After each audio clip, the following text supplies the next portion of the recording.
Robert J. Conley here, coming to you live. Today's topic is self-esteem. And self-esteem is something that gets talked about a lot.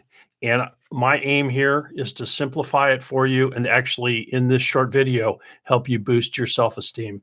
So it comes from, self-esteem comes from what we are naturally able, our natural abilities, our strengths. Self-esteem in one way comes from those four elements of job satisfaction I've talked about. And that is, it aligns with your temperament, your natural abilities, your values, your interests. Now, what I want to give you though are four words, four categories under which your self-esteem primarily falls under one of these four words.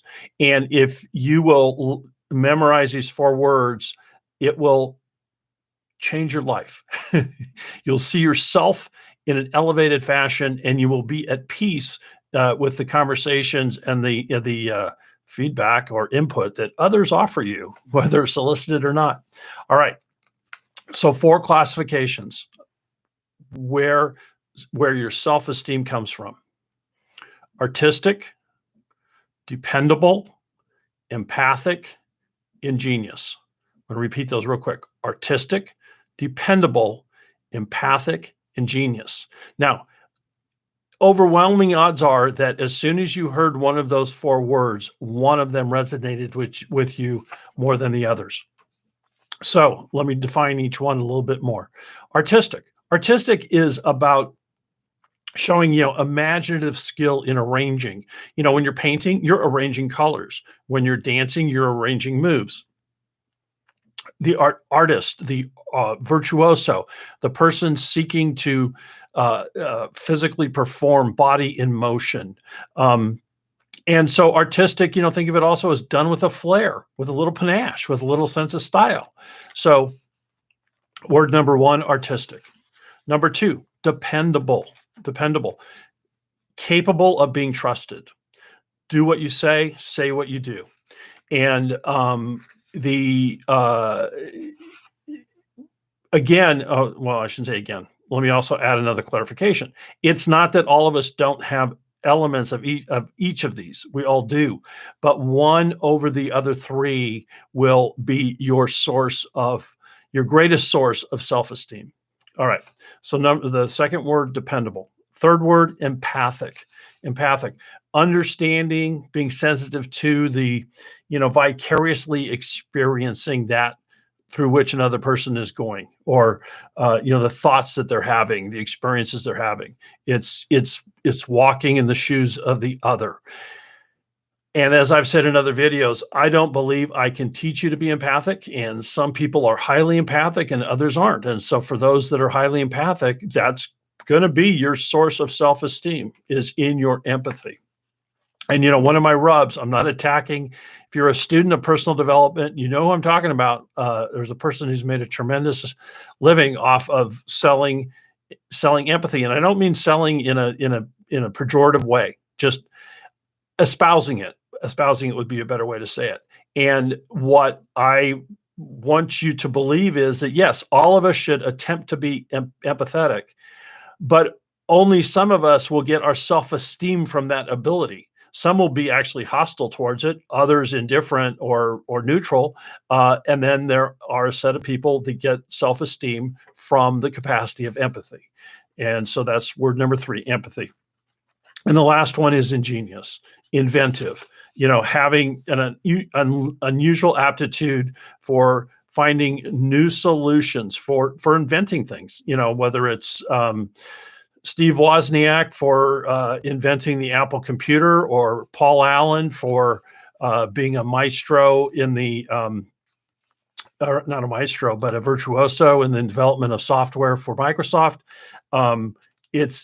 It's being the inventor, being ingenious, coming up with new solutions from which that self-esteem comes.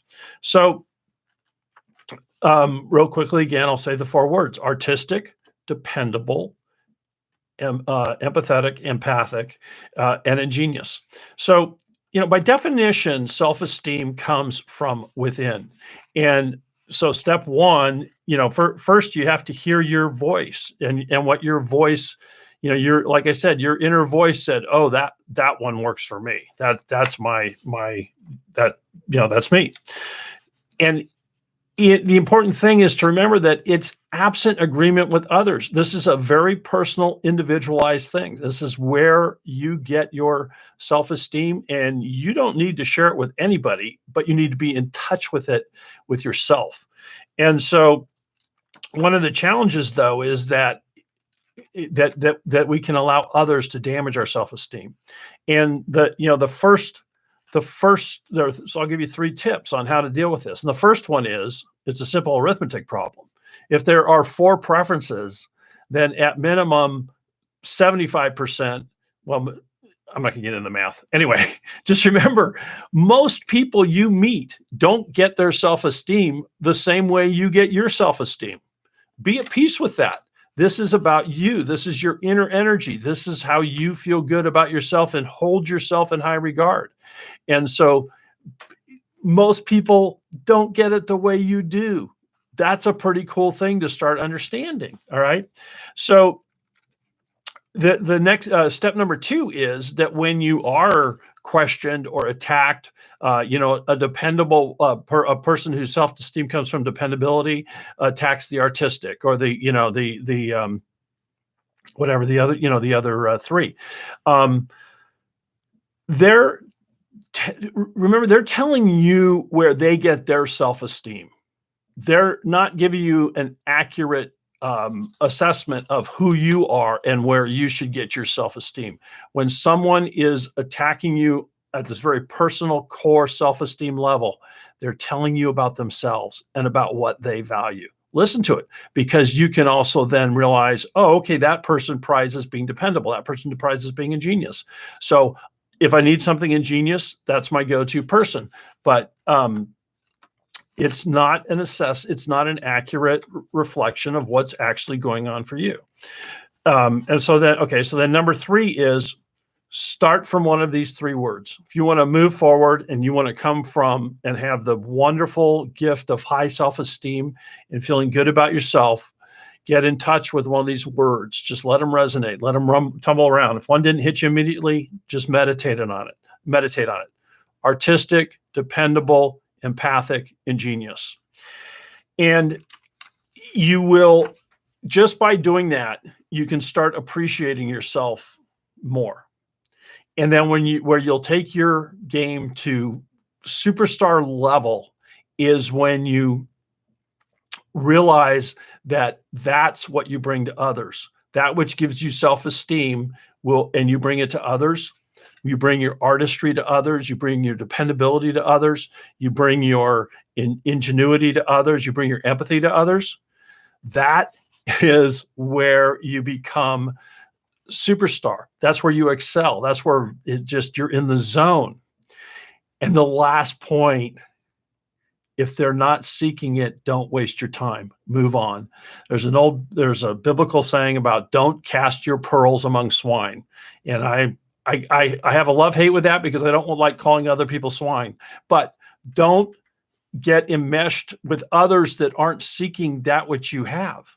Keep moving. Keep looking for that audience. That's one of the most important parts of prosperity and moving forward is not getting yourself worn down, torn down by those not seeking what you have, and instead keep moving and finding people who do want what you have.